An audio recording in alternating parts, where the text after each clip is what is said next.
ये मेरा गाना 1-2 साल पुराना है। मैंने रियल हालात पे लिखा था, जिस हालात से मैं गुज़र रहा हूँ, तो उसी बारे में ये अल्फ़ाज़ मैंने लिखे थे। तो एक इंतज़ार किया था कि एक अच्छे मौके पे इसको मैं पेश करूँगा, ताकि सब सही से इसको समझें। हाँ, ये तो दिल टूटता है तो अल्फ़ाज़ निकलते हैं, शेर बनते हैं, फिर आवाज़ भी निकलती है, ये होता है। ये सारा जितना भी लिखा है, मतलब बिल्कुल सच ही है। कोई उसमें वो नहीं है कि कुछ देख के लिखा है या सुन के लिखा है। मतलब ये सारा एक्सपेरिमेंट, ये सारे जो भी लिखे हैं, ये सारा हो चुका है मेरे साथ। कोक स्टूडियो तक ऐसे पहुंचा कि एक दिन मुझे सर जुल्फ़ी का कॉल आया था। तकरीबन रात का वक्त था।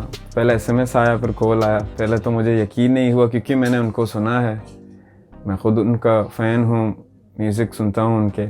इस तरह नेस्कैफ़े बेसमेंट में वो थे, तो उन्होंने मुझे बताया कि इस तरह आप इसके पार्ट, कोक स्टूडियो के पार्ट हो। इस रात तो तकरीबन मैं इतना एक्साइटेड था, मुझे बिल्कुल भी यकीन आया।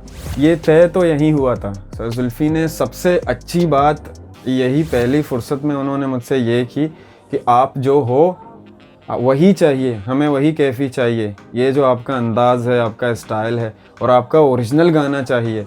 इस बार कोक स्टूडियो में कोई कवर सॉन्ग, किसी का कोई सॉन्ग नहीं, ओरिजिनल सॉन्ग हो रहे हैं। किताब पे लिखना नहीं आता।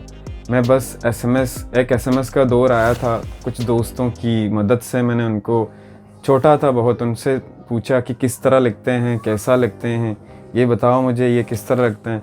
और बचपन से एक यही मुझे चाह थी कि जो सीखना है, जो करना है, करने का मेरा इरादा होता था, तो मैं करके ही रिलैक्स होता था कि बस ये करना है।